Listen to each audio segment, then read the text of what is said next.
This is a video we're doing for the insurance company. The bike is pushed up, and Lee's gonna measure how far up in the air it is from the ground. It's in the level garage, and it is the top of it. Got 23 and 5/8 inches. At the bottom, and at the top it is about over 25 and a half, 25 and 3/4 or something like that is where it's setting, where the back of the mount is sitting. Here is where he ran into it. You can see all the damage. He ran straight through this part with the front of his vehicle and lifted all of this upward. This should be level. This pan should be completely level for these two bikes to sit on. Also, you can see right here, he pushed the bike rack into the receiver as far as it would go, and it bottomed out, and it actually bowed the frame on the bike rack itself. Then there's 3 positions. When he hit it, he pushed these 2 pans on the back that hold the second bike into the first pans, which caused all this denting. And Lee's gonna pull those pans back now like they should be to carry an extra bike. Okay, that's what caused all this denting, as you can see in this rail. Of course, it also tilted all this towards my car. This should have lots of clearance from my car. The bike sits way back from the car. It dented this rail as well. It dented this completely around the back of the wheel on the bike. That was the back wheel. On the front wheel, it actually took the entire wheel and frame and twisted it.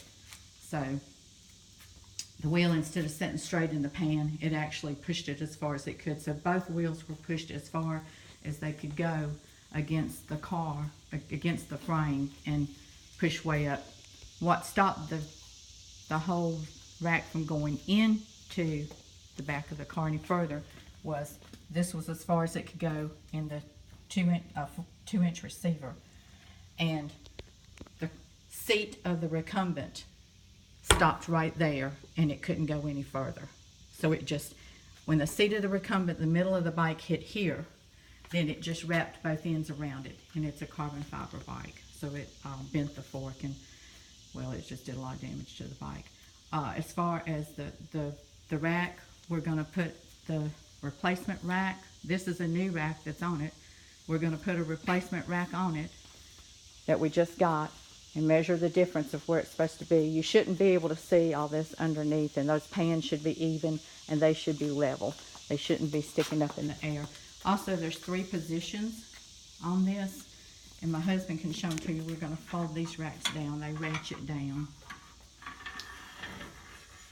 On this holder, there's 3 positions. There's a bike load position, which is where it's at now, which should be level instead of sticking up in the air. Then there's an entry position where you can just slide your bikes back. That, we can't even get it to the entry position. There's one more position that's supposed to be the store position, which pushes and lets the rack lie against the back of your car but not touching your car. And I'll show you those 3 positions now. He's gonna lower it. This is how far it pushed it into my car and how badly it bent this heavy duty rack. You'll see there's position number. This is the load position, bike load position. Which should make the rack level instead of tilted. This is extra clearance position. And that's to get into the back of your hatch if you just want to pull your bikes away. And this is the store position. Which would allow you to flip your entire rack up against your car just for a store position if you weren't going to load bikes. And that, as you can see, that's no position.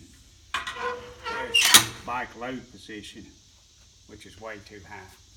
Tilted straight up. So now we're going to go ahead and we're going to take this rack off. We're going to put the new rack on, and measure the difference. And like I say, we can't get, this is a rack that unlocks from the back, called a 1-Up. They're very heavy duty bikes. There we go. Okay. We'll be right back with the new one.